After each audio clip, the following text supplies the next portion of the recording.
Rekan-rekan, kali ini saya akan membahas mengenai akustik ruang, bagaimana menggunakan software Ecotech ini untuk kalkulasi ataupun perencanaan kualitas akustik ruang. Nah, untuk akustik ruang kita akan bagi menjadi dua video.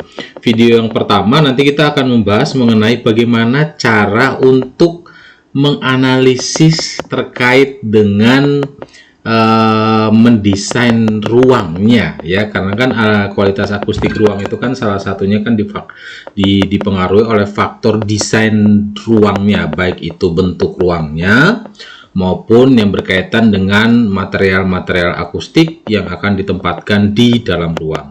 Nah, bagaimana untuk mengetahui itu? Nanti kita akan melakukan analisis menggunakan semacam ray gitu ya, jadi semacam pergerakan.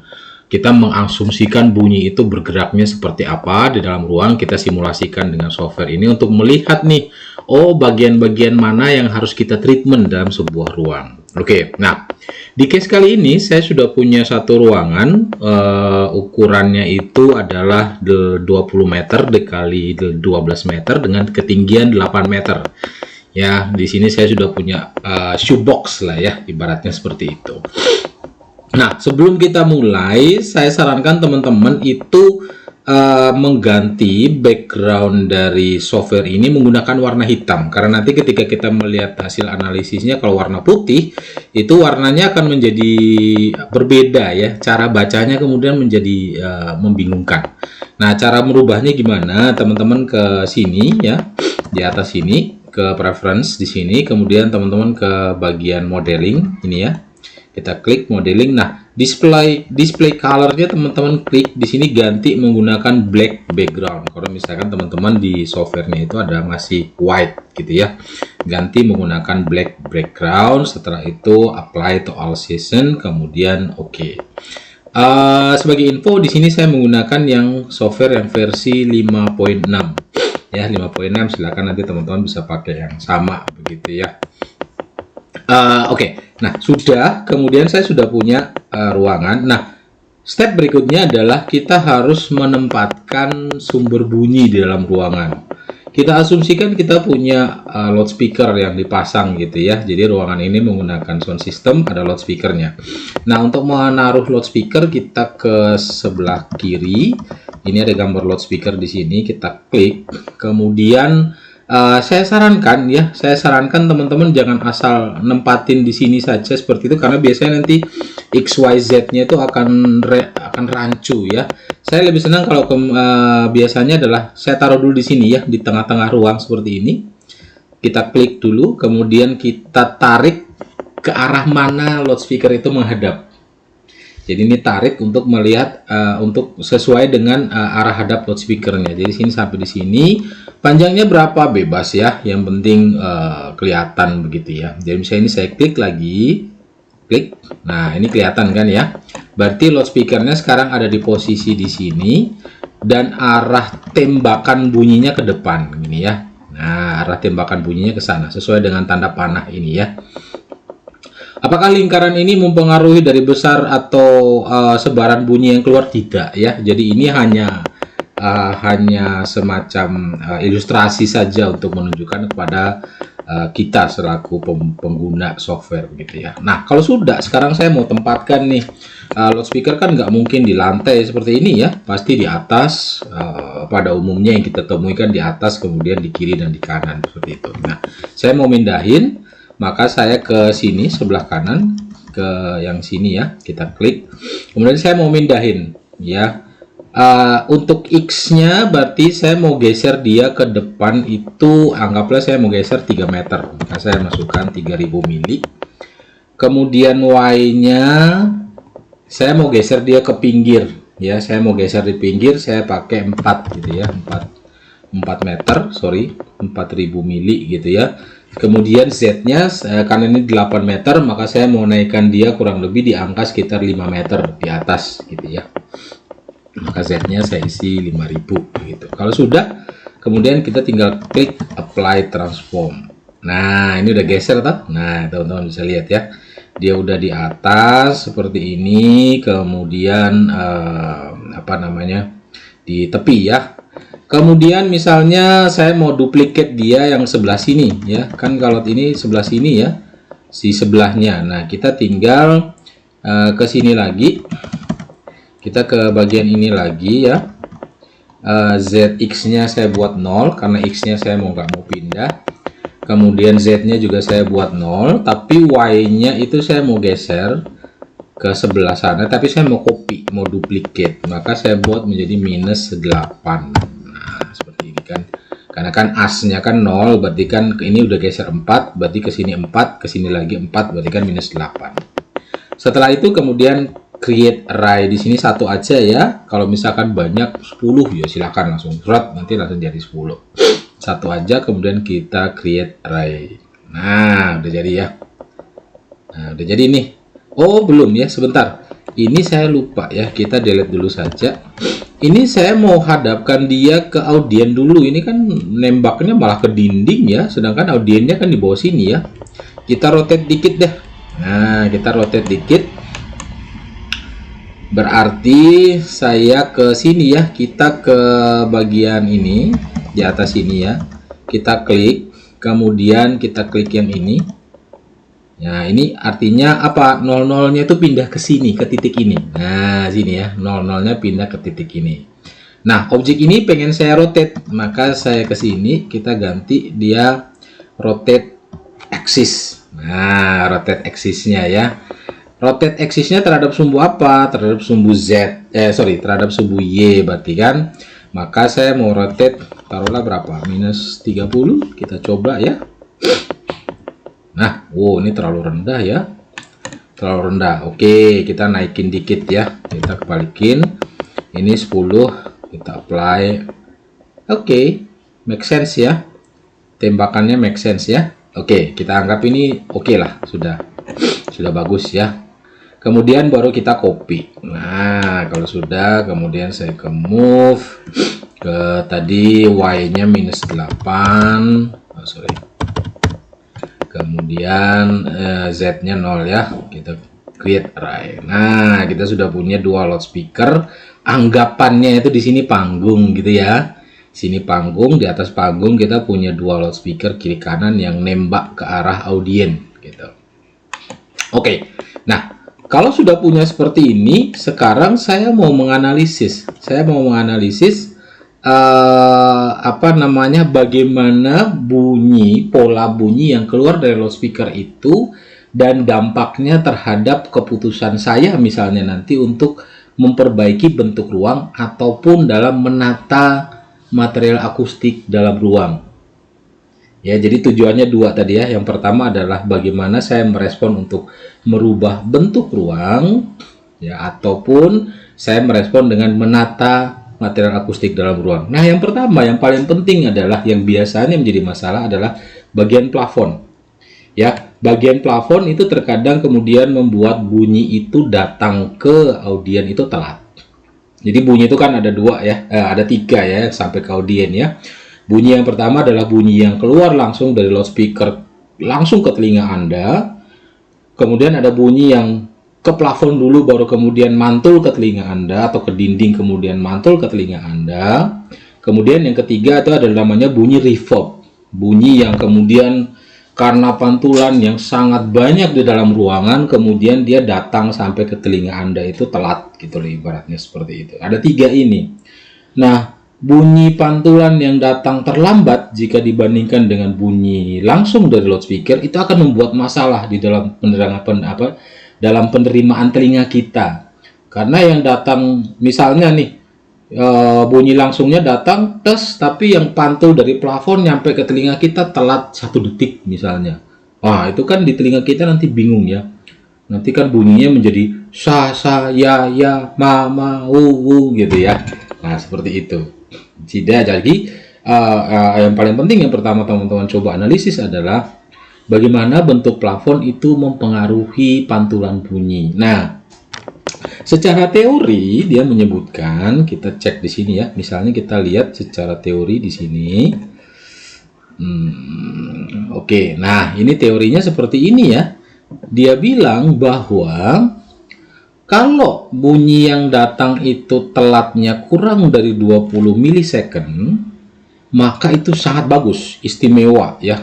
Artinya kualitas audio, kualitas bunyi yang sampai di telinga audien itu istimewa, bagus. Kemudian di sini range ya. Kalau kita lihat aja nih, yang mulai dia buat trouble ya. Di atas 45 itu sudah dianggap tidak memuaskan. Di atas 60 itu sudah parah ya, sudah echo, sudah kita udah aku di kuping tuh udah nggak bisa tidak bisa lagi mendengar dengan jelas ini orang di depan nih ngomong apa sih sebenarnya gitu ya. Jadi kita usahakan kalau bisa di sampai angka 30 ya baik ya, ini baik ya. Tapi misalnya pahit-pahitnya cuma sampai 45 no problem juga ya. Jadi sini dia bilang kurang baik bagi keduanya atau pas-pasan lah, cukupan. Jadi kalau misalnya untuk fungsi-fungsi yang memang tidak menuntut harus kualitas akustiknya bagus banget, contohnya apa? Misalnya gereja, masjid, itu kan cukupan aja enggak apa-apa. Beda kalau misalnya konser hall, misalnya kan, gedung opera misalnya. Nah itu kan kualitas akustiknya memang kan harus yang bagus. Maka kita harus usahakan delay-nya antara bunyi langsung dengan bunyi pantul itu jangan lebih dari 30 milisecond. Nah, kita pegang pada teori ini ya. Nah, untuk tahu bagaimana terus dengan kondisi seperti ini sekarang, tinggi plafon seperti ini, bentuknya kotak, loudspeakernya di sini, delay yang terjadi di sini seberapa? Nah, kita ke sini ya, teman-teman sini, gambar balon merah kecil-kecil ini ya, kita ke sini. Kita mau menganalisis satu loudspeaker saja dulu, karena nggak bisa dua-dua sekaligus ya. Di Ecotech nggak bisa dua-duanya sekaligus, hanya bisa satu. Kita pilih satu, ini.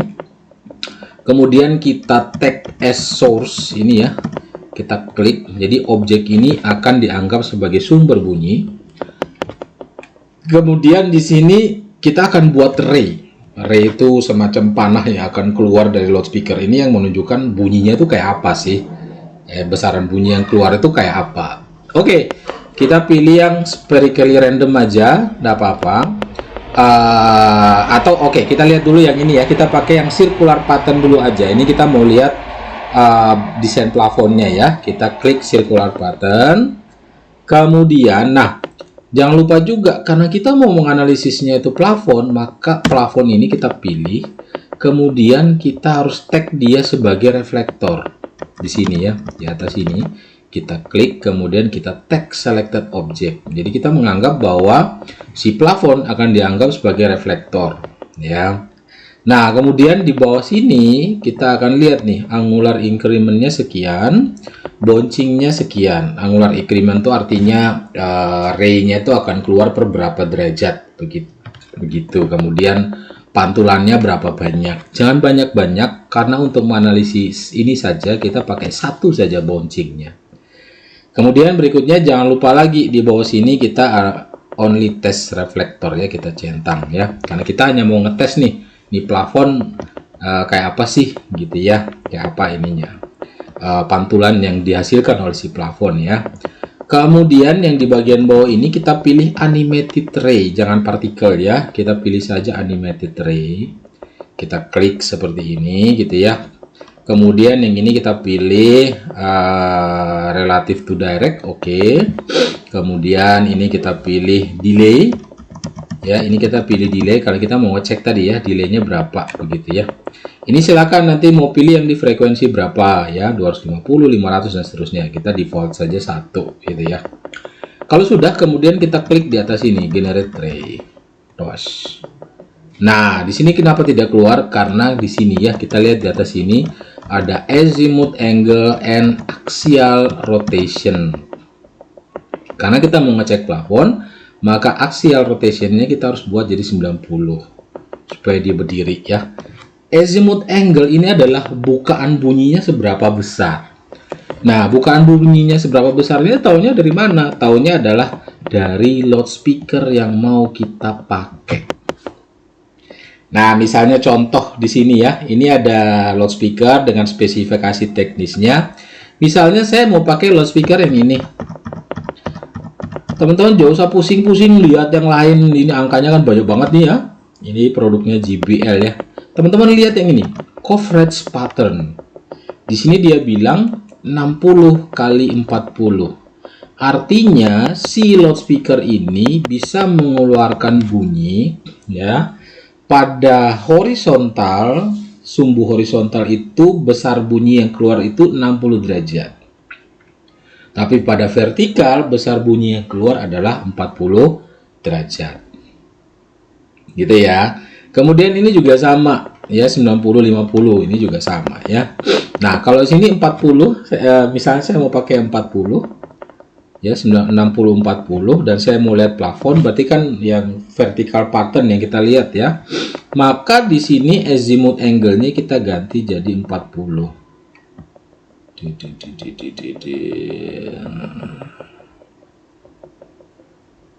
Sorry. Oh, susah banget ini ngepasinnya. Nah, 40. Kalau sudah, kita klik ulang generate ray. Nah, seperti ini. Jadi ini yang keluar dari si ini dia ini ya. Kalau dia udah hilang seperti ini, teman-teman, ke bagian bawah di sini ada slider, teman-teman bisa geser ya. Nah, ini kan bisa geser seperti ini. Teman-teman bisa geser gini. Nah, ini ya slider yang ada di bawah sini. Nah, di sini bouncingnya 1 ya. Kita ganti coba dengan 2, kemudian kita generate ulang. Nah, dia jadinya seperti ini. Ya, jadinya seperti ini. Kita bisa geser-geser nih untuk melihat. Nah, ini kan. Nah, ini seperti ini. Kita bisa lihat. Ini delaynya berapa sih? Nah, kita bisa lihat nih. Oh, delaynya 2,7 dan seterusnya dan seterusnya dan seterusnya. Ya, delaynya seperti ini. Nah, ini artinya berarti si plafon ini kemudian tidak berfungsi sebagai elemen pemantul untuk bunyi yang ke area audien di bawah. Kan kalau kita lihat ini kan kecil ya. Apa namanya? Nggak ada yang nembak ke bawah seperti ini ya. Iya toh? Kan kita lihat ya, nggak ada yang nembak ke bawah. Coba kalau misalnya tadi kita ganti ke angka 90 azimuth angle-nya. Yang tadinya 40 kita ganti jadi 90. Coba saya generate ray-nya ulang. Nah, ini mulai muncul ini ya.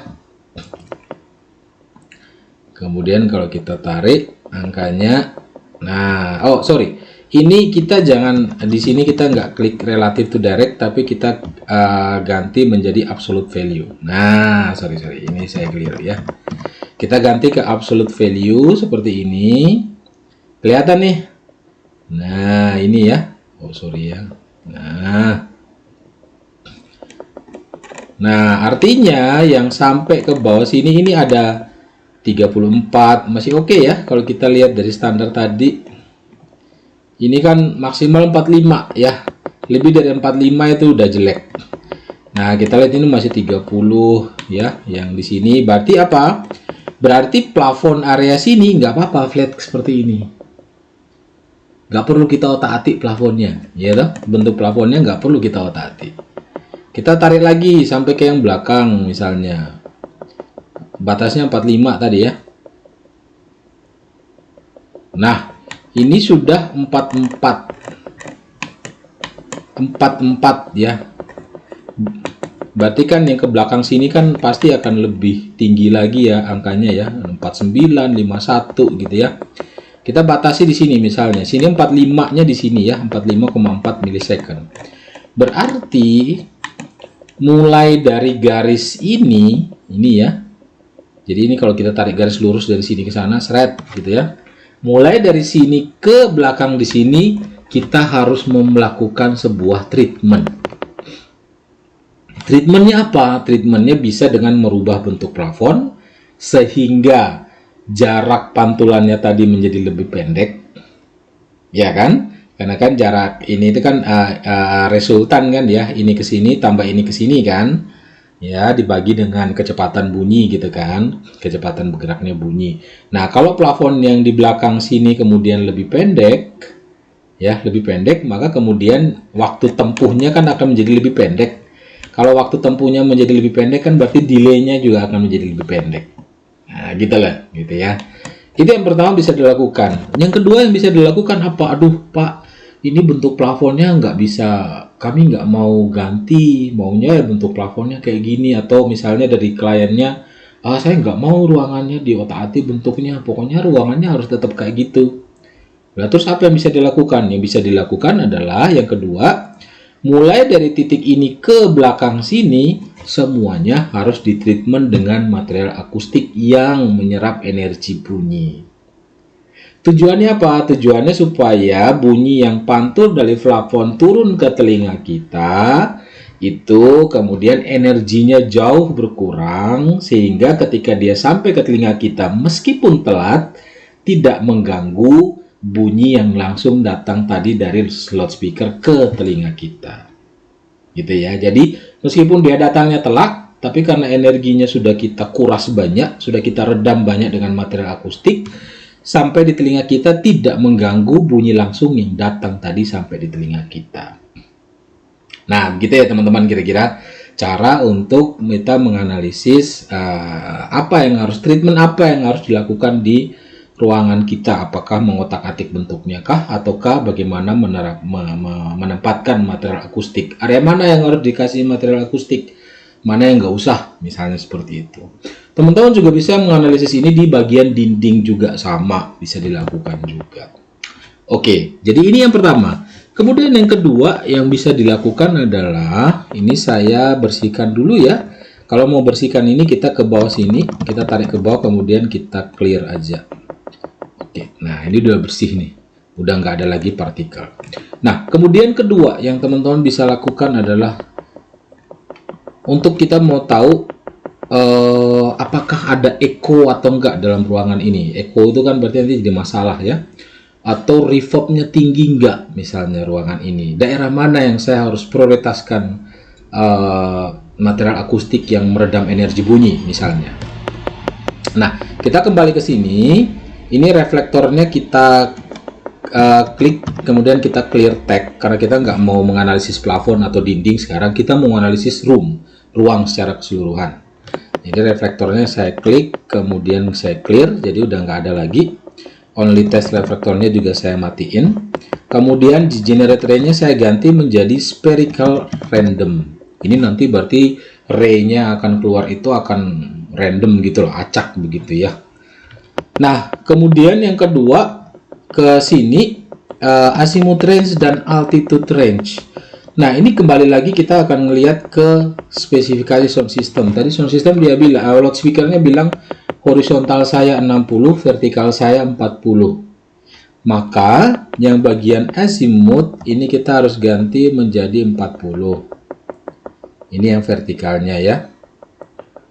Kemudian yang altitude-nya kita harus ganti menjadi 30, 60 bagi 2. Ya, sorry, ini 60 bagi 2. Nah, 30. Jangan lupa ya, yang altitude teman-teman rubah bagi 2, 60 bagi 2 gitu ya. Number of ray-nya 1000, no problem. Kemudian bouncing-nya semakin banyak semakin baik. Misalnya sini kita set 20 saja. Setelah itu kita ganti di bawah sini, jangan pakai animate ray, kita ganti jadi animate particle. Ya, animate particles. Kemudian di bawah sini kita ganti, jangan absolute value, tapi kita ganti relative to direct. Kemudian ini nggak usah delay, kita klik saja none, ya, kosong gitu ya. Kemudian yang di bawah sini kita show fade partikelnya dicentang ya teman-teman ya, supaya nanti bisa kelihatan kayak apa. Nah, kalau sudah, kemudian kita ke generate ray. Tik. Nah, kayak gitu sih bunyi yang keluar dari si sound system tadi, si loudspeaker yang sebelah kanan tadi. Ya, nah itu ya, mulai keluar nih. Kita bisa pause, sisanya dia biru ya. Ini akan biru terus sampai selesai. Coba ya kita sampai selesai.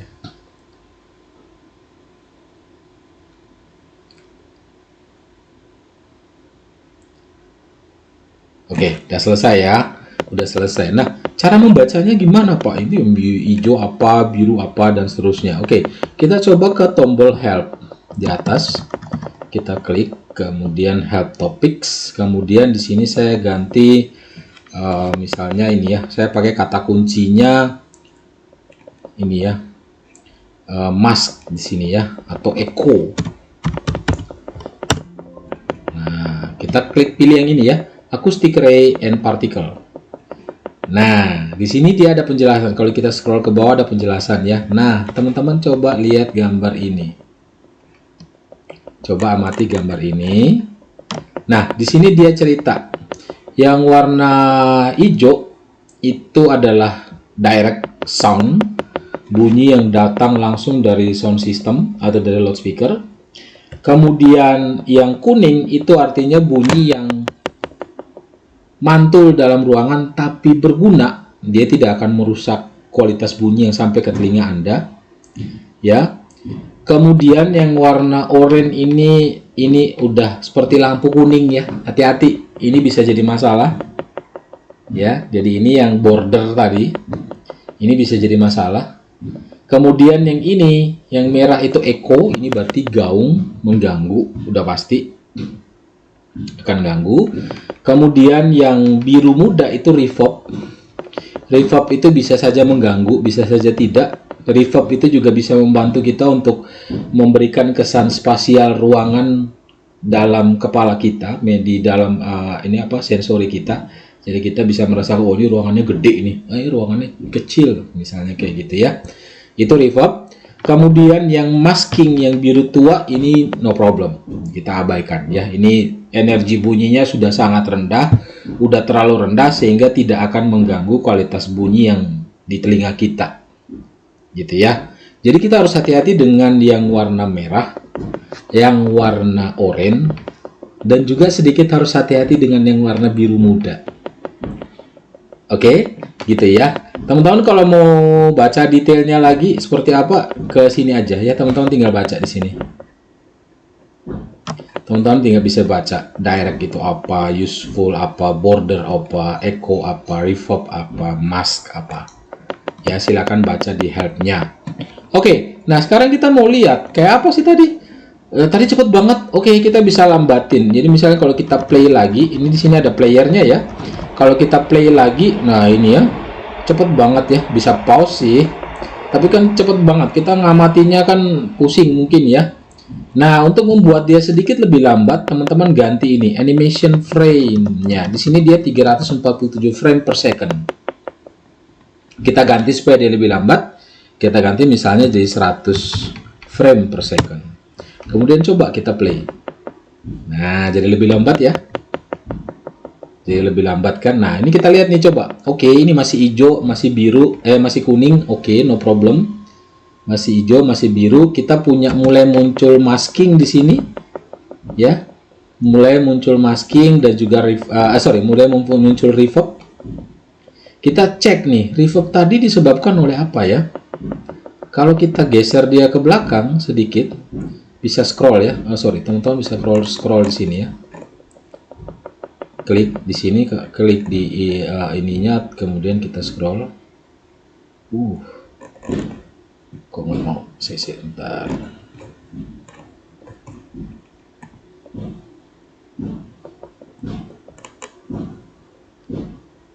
Nah, ini kalau kita play lagi, ternyata banyak reverb itu datang dari belakang ya.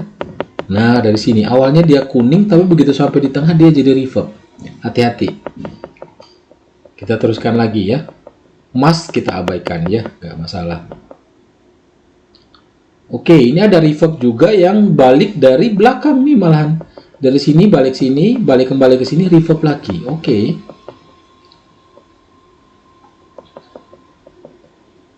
Kita cek lagi. Nah, nih hati-hati. Nah, ini sudah muncul border di sini ya. Ini berarti ada potensi menjadi echo yang tinggi di area ini. Ya, di area sini ya, pojokan sini ya, pojokan sini. Nah, kita lihat nih. Ada potensi terjadi echo di situ ya. Nah, kita play lagi. Nah, oke, reverb juga banyak ya di belakang. Ya, ini lihat ya, sisa-sisa reverbnya banyak sekali di belakang sini. Ya. Oke, ini udah masking berarti sudah, kita abaikan saja, no problem. Oke, berarti kita punya problem bahwa bunyi yang akan dipantulkan dari dinding belakang kembali ke tengah akan banyak potensi reverbnya. Bunyi yang dipantulkan kembali dari dinding yang di sini kembali ke tengah ruangan itu juga potensi reverb. Kemudian di bagian pojok ada potensi border menjelang ke echo. Tentunya ketika ini kan kita menggunakan loudspeaker yang di sini ya. Ketika nanti kita menggunakan loudspeaker yang di sini, pasti border dan echo-nya akan terjadi di sini. Sehingga apa yang harus dilakukan? Oke, berarti dinding belakang ini kita harus treatment dengan material akustik. Treatmentnya pakai apa? Kita harus treatment dengan material yang lebih banyak bersifat absorb. Kemudian yang kedua, dinding sini juga harus kita treatment. Treatmentnya bisa menggunakan material yang sifatnya absorb atau bisa dikombin antara material absorb dan diffuse. Material yang memecah energi bunyi ya, kalau diffuse kan itu ya. Kemudian juga di bagian pojok sini tadi ada potensi border dan echo ya, maka di bagian pojok treatment akustiknya harus lebih intensif. Misalnya yang di tengah-tengah sini ya kita pakai material akustik yang biasa-biasa aja deh, yang koefisien serapnya mungkin di angka sekitar 0,6 atau 60 begitu ya. Tapi yang di pojokan kita harus treatment dengan material yang lebih mantep nih, harus pakai material akustik yang misalnya pakai material akustik yang koefisien serapnya itu sampai 80, ya kan? Kita harus pakai yang lebih bagus. Oke, nah sekarang coba kalau tadi kita di 1 kHz, sekarang saya mau coba yang frekuensi lebih berat, lebih bawah lagi, 250 Hz misalnya. Kemudian saya generate ray ulang ya. Kita lihat seperti apa ya. Oke. Ada direct, ada useful di situ, kemudian sampai di tengah mulai banyak echo-nya, mulai banyak reverb-nya. Berarti kita harus hati-hati dengan treatment material yang ada di tengah-tengah ini, harus banyak reverb. Yang balik dari belakang sini juga menyebabkan reverb. Sampai di sini banyak reverb di belakang sini, berarti di belakang sini harus dominan menggunakan material serap di belakang sini. Ya. Nah, kalau kita lihat yang 250 tadi tidak ada potensi border di sini. Berarti ketika kita treatment yang di pojokan ini yang lebih bagus material akustiknya, harus material akustik yang lebih bagus untuk menyerap energi bunyi frekuensi 1 kHz dibandingkan frekuensi 250 Hz. Karena kan tadi nggak ada bordernya ya di sini ya, yang 250. Kalau teman-teman lihat tadi video ininya, coba kita replay agak sedikit di sini misalnya. Nah, kalau teman-teman lihat di pojokan tadi yang frekuensi 1000 di sini ada bordernya ya, muncul border banyak ya. Nah, ini yang 250 nggak muncul ya. Nah, dia hanya reverb aja. Berarti treatment di bagian pojokan harus diprioritaskan pada material akustik yang punya kemampuan serap bagus pada frekuensi 1 kHz. Gitu ya. Oke, gitu. Jadi ini adalah beberapa cara untuk kemudian teman-teman untuk menganalisis bagaimana saya mengoptimalkan bentuk ruang dan mengoptimalkan penempatan material akustik ruang dengan menggunakan analisis partikel atau analisis ray menggunakan Ecotech. Di video berikutnya saya akan bahas mengenai bagaimana menghitung reverberation time menggunakan software yang sama. Sampai jumpa di video berikutnya.